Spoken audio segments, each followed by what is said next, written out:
Në Albanë në Dardane, që dojmë të dim të gjithë ne, për shumë, se kush jemi. Natyrisht, ta keni me dije që nuk jemi Kosovar, po jemi Dardan. Jemi vlezër në Albanë. Dardan jemi të gjithë të troje që kemi qenë jashtë Shqipërisë.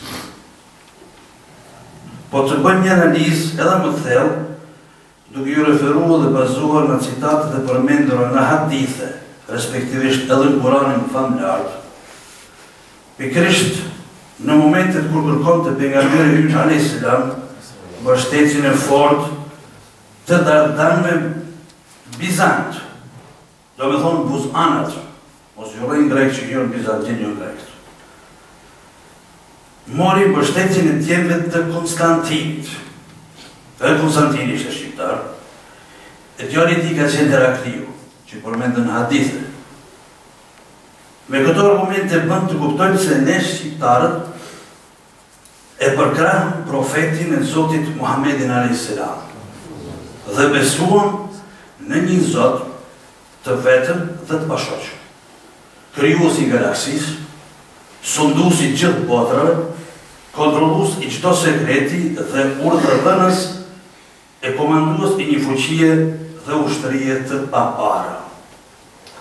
Po, edhe në kohën e rilindjes, kombëtare shqiptare, në rrymat mendore, në lëvizjet politike, njëherë po ashtu edhe në rritjet institucionale të saj, si dhe në kryengritjet shqiptare, nuk ekzistonte çështja e Kosovës si çështje e veçantë.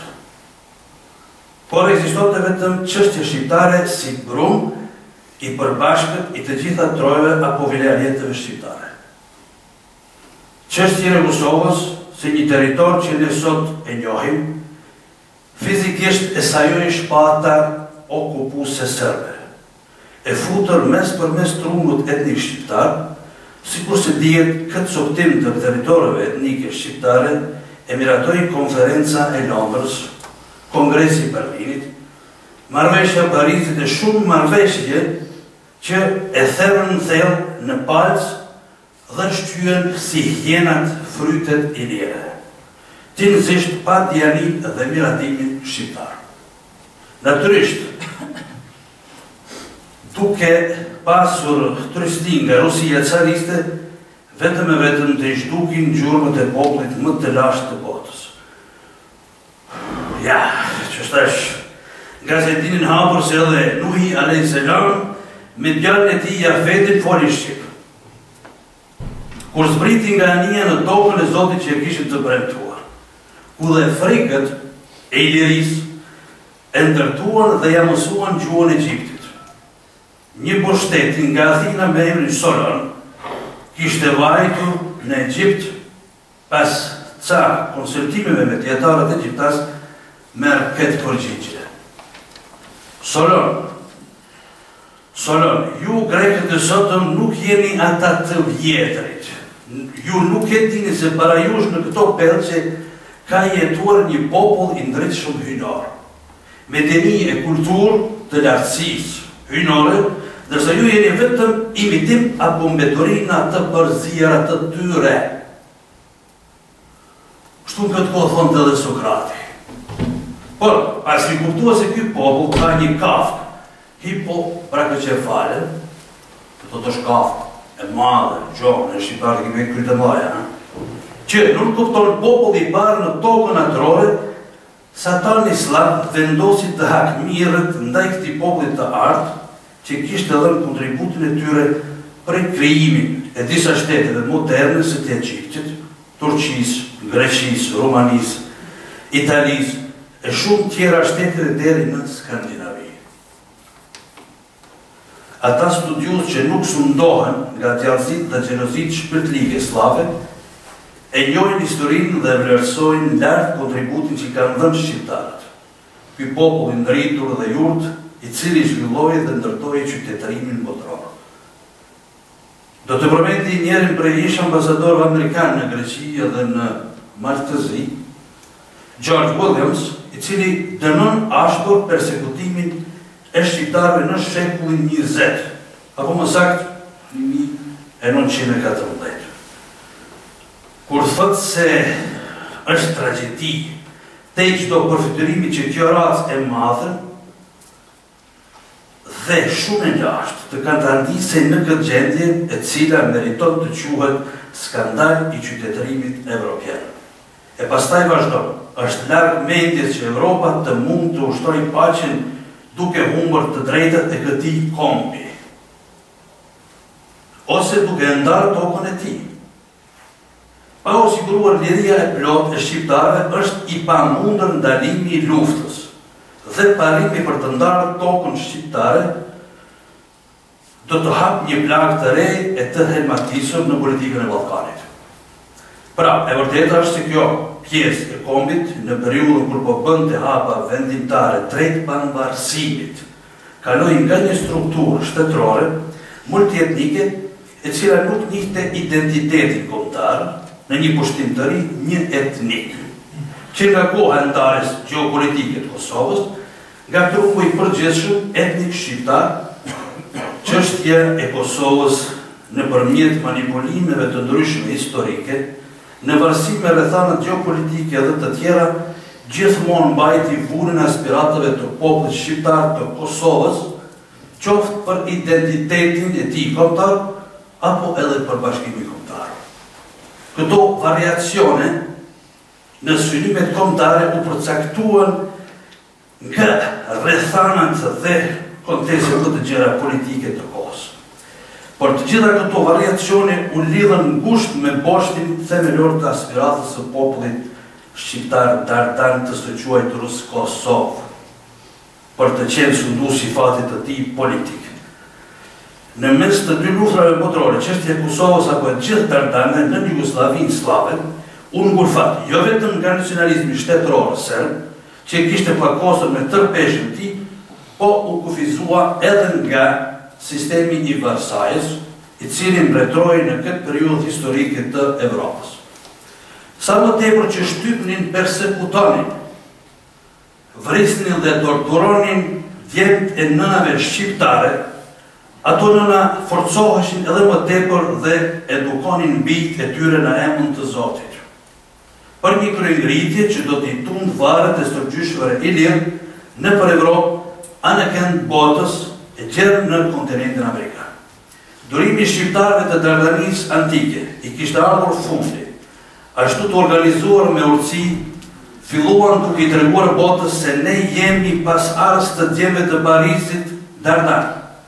Jemi stërnipa të Dardanitit Anglisë, jemi Alban të Skuqisë dhe ne jemi gjaku i mbretërisë së Skandinavisë Dardane. Kështu që derisa u mbushën malet e Shqipës me djemt e Ilirisë Dardane, filluan të thrasin dimana o Zot. Allahu Ekber. Familjet e Jashareve në krye me basën e tyre Adem e Hamz Jashari. Në krah me vëllezërit e tij, Haradime, Pajarziti, Hoti, Demaçi e shumë të tjerë, e duke u bashku vllazëria Dardane e Ismet Jasharit nga Kumanova, Mujedin Halilit nga Tetova, vëllezërit nga Struga, Gostivari, Dibra, Kërçova, Shkupi i Lashtë, Presheva Dardane, Bujanovci, Medvedja Ulqini dhe vëllezërit e mëdhenj nga Shqipëria dhe Çadria. Po ata Dardan të Shqipërisë i lire që ishin përsekutuar dhe maltretuar nga forcat e regjimeve slave, u organizuan jashtë trojeve të tyre stërgjyshore, simbolet e rezistencës shqiptare që gjithmonë ngelen të ngulitëra në zemrët e popullit të paharruarit Gërvalla, Zeka, Hadri e Berisha. Pastaj, vazhdojnë amanetin e tyre në diasporën moderne në mënyrë shumë diplomatike dhe unifikase, në këndin e ekonomisë dhe logjistikës, që nuk gëzojmë të harrojmë e të mos i përkujtojmë ato mundime dhe sakrificat të familjeve bujare që e donin lirinë dhe pavarësinë e trojeve nga okupimet slave, përmes veprimtarive të tyre kombëtare dhe çlirimtare. Pikërisht, edhe në Republikën e Bremenit në rrethinën e saj, fatmirësisht shërbyen bashkë dhe me shumë respekt i kujtoj dhe ndëroj familjet e Xhemal Abazipës, Zybehar Beshirit, Abedin Latifit, Daud Abazit, Qazim Mollurit, Isa Latifit, Ziadin Jakubit, Ahmed Sulejmanit, Bajram Mulës, Rejç Dërvishës, Abdullah Latifit, Gjafer Hotit, Halit Talibit, Maksud Zulfaj, Qerim Persanit, Zia Shaqirit, Nazmi Jusufit, Gjevat Hajdarit, Haji Bayraktarit, Gjafer Shabanit, Said Krasniqit, Arif Bayraktarit, Dehar Zenderit, Idris Imerit, Mijit Hazirit, Mijit Zymberit, Qazim Shabanit, Halil Bayraktarit, Hamdi Guranit, Qair Mahmudit, Nesim Maliqës, Selman Salaukës, Fadil Zymerit, Abbas Abbasit, Idris Zenderit, Recep Hazirit, Selam Hazirit, Rushit Ali, Idris Blagaj, Rustem Idrisit, Salih Recepit, Ijazet Asipit, Tahir Ndrecaj, Enver Zymerit, Pedrit Demodit, Ibrahim Jusufit, Alit Demirit, Hasan Hasanit, Shaban Recepit, Fetit Sakollit, Liman Zenunit, Ibrahim Fetahit, Zenullah Latifit, Tasim Abbazit, Fehmi Arifit, Zeqir Nuredinit, Ibrahim Ismailit, Nazmi Demollit, Hasib Krasniqit, Shaban Bërbatovcit, Kadri Kadriut, Shaban Jugës, Pashk Laski, Bajrush Paloshni, Ferit Beqirit, Sefer Ramadanit, Jusuf Hoxhas, Shaban Toski, Shaban Latifit, Uk Mazrekës, Halim Demelezit, Besim Veselit, Zhuj Ollurit, Alireza Ibrahimit. Tarosh një Ali i Tedovës që është në Oldenburg, Rustem Aliit, Reshat Bakiut, Mehdi Demollit, Yunus Dashit, Ali Bajralis, Gjevat Saliut, Ramiz Berisha, Gjevat Recepi, Hysen Gashi, Rufki Hoti, Rashid Mehmeti, Aydin Sulejmani, Ali Sulejmani, Zelet Abazi, Gani Ramadani, Niazi Paloshi, Afrim Berisha, Enver Durmishi, Merjan Arifi, Nebi Percani, Abedin Dushkaja, Syl Krasniqi, Recep Hasani, Daud Kqiku, Brahim Brahimi, Ukshin Rejaj, Fadil Aladini, Yunus Yunuzi, Akim Ymeri Sokolma Zrekaj dhe shumë familje të tjera bujare që unë kërkoj ndjesë, nëse nuk ju përmend tjera, po besoj që me ca që i kam emrat i ku përmend, dhe ata tjerë që si ku përmend nuk do të thotë që nuk kanë punu, po kanë punu, dhe tjenë me vajza krenare që kontribuan pikërisht për këtë ditë të pavarësisë për 16 dhe të shtrenjtë. Qëllimisht i përmenda këto që ju të rritë, të dini që këta babalarë që silën këtu, nuk janë këta që i rrinë kështu urdë, po këta janë që kanë punur dikur, para 15 viteve, 20 që punun, me mundin e tyre pikërisht për këtë pavarësi të Kosovës, pikërisht për këtë ribashkim të trojve shqiptare. Ofroni dhe bashkoni pikërisht në këtë qendër ku ndjedh dhe fryma hyjnore e Zotit që realizojnë synimet finale, fetare dhe ato kombëtare, vetëm në emër të madhit Zotit. A doni akoma leksione për të mësuar dhe parandaluar përsëritjen e skenarëve të vjetra duke i dalë vetë Zot vetvetit. Realitasit tanë do të thresnin shqiptar. Largoni iluzioneve të rrezikshme. Keni rënë në harres, në gjumë të rëndë. Jeni habitur pas dëfrimeve, kujtoni edhe këto fjalë. Qonju shqiptar për gjumë i qonë. Këto fjalë janë fjalë të Zotit, leni intrigat, hipokrizit dhe cinizmi. Mos harroni se në ditën e vështira ishim të gjithë dardan të këtyre trojeve shqiptare e jo kosovar. Edhe sot jemi po këta dardan të Shqipërisë në anë, por me besimin e pastër musliman të një rrugë të drejtë islame që kontribuan për pavarësinë e kësaj Kosove politike, me shpresë duke i mbështetur në forcën e Zotit të bashkuar të jemi në troje dardane në folenë e Shqipërisë albane. Apelojmë tek të gjithë qeveritë tona shqiptare. Dëgjoni zërin e popullit se aty është zëri i Zotit. Po të vajtoj popullit të mallkon Zoti. Mos harroni gjakun e dëshmorëve. Mos i harroni të përsekutuarit politik. Mos i harroni të humbrit e nënave që janë duke u pritur me lëp në sy, spaku t'ja relatojnë eshtët e tyre të dërmuara. Mos harroni mundin e tyre që u kontribuan me mund të tjerës dhe lanë fëmijët e tyre pangrën vetëm për ta ndihmuar çështjen kombëtare. Mos i harroni këta të pastre që luftuan e u harruan. Ndryshoni kushtetutën e shtetit, të nderuara qeveri shqiptare, që të keni mbështetjen e atyre shteteve që i frigohen dhe e duan Zotin. Larg neneve laike, sekulare e satanike, po të ketë nene besimtare të Zotit dhe shoqëri besnike. Mos pranoni formulat të rrezikshme duke i vurë revolën e popullit në kokë dhe ta urdhërosh sillu sikur të kesh përvojën dhe ekonominë e shteteve të zhvilluara perëndimore. Sillu sikur të mos kesh probleme etnike, fetare e regionale.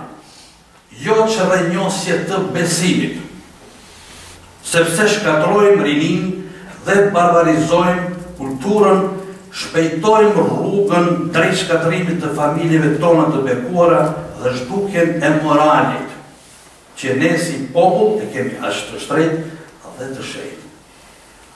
Jo këtyre viruseve vetvrasëse, por drejt synimit të rikthimit të trojeve tona shëmbore Dardano Albano Ilire, të lirë dhe në paqë të edukohen dhe zhvillohen gjeneratat tona duke besuar vetëm në një Zot. Ju falem Zotit.